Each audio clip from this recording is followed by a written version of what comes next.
Chinnaswamy stadium వేదికగా బెంగళూరు గుజరాత్ జట్ల మధ్య జరిగిన ఐపీఎల్ 52వ మ్యాచ్లో ఆర్సీబీ జట్టు మరోసారి అదరగొట్టింది. ఈ మ్యాచ్లో గుజరాత్ పై 4 వికెట్ల తేడాతో గెలిచి బెంగళూరు అరిపించింది. కేవలం 13.4 ఓవర్లలోనే మ్యాచ్ని ముగించేయడంతో ఆ జట్టు నెట్ రన్ రేట్ కూడా మెరుగైంది. దీంతో ఒక్కసారిగా 10వ స్థానం నుండి 7వ స్థానానికి చేరుకుంది. సీజన్ ఆరంభంలో బెంగళూరు జట్టు ఎందుకు ఇలా ఆడలేదని బాధపడని ఆర్సీబీ అభిమాని ఉండారంటే అతిశయోక్తి కాదు. ఇక ఈ మ్యాచ్ గెలుపుతో అనూహ్యంగా బెంగళూరు జట్టు ప్లే ఆఫ్ రేస్లోకి వచ్చింది. అయితే నిజంగా బెంగళూరుకి ప్లే ఆఫ్ అవకాశాలు ఉన్నాయా? ఉంటే అది ఎలా? ఏ లెక్క ప్రకారం వారు ప్లే ఆఫ్స్కి చేరుకోగలరు అనేది ఇప్పుడు చూద్దాం. గుజరాత్ పై భారీ గెలుపు సాధించడం ద్వారా బెంగళూరు జట్టు 8 పాయింట్లకి చేరుకుంది.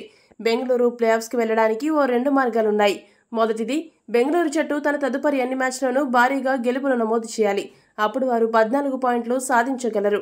అదే సమయంలో టేబుల్లో వీరికంటే మెరుగైన స్థానంలో ఉన్న ఢిల్లీ, చెన్నై, హైదరాబాద్, లక్నో వంటి జట్లు ఘోరంగా ఓడిపోవాలి.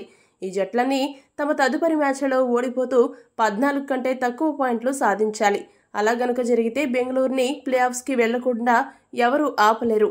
అయితే పైన చెప్పిన సమీకరణాలు పేపర్పై చెప్పినంత సులభమైతే కాదు. మరి ఈసారి ఆర్సీబీ ప్లే ఆఫ్స్కి చేరుకుంటుందా? మీ అభిప్రాయాన్ని తెలియజేయండి. మరిన్ని అప్డేట్స్ కోసం మా ఛానల్ను సబ్స్క్రైబ్ చేసుకోండి.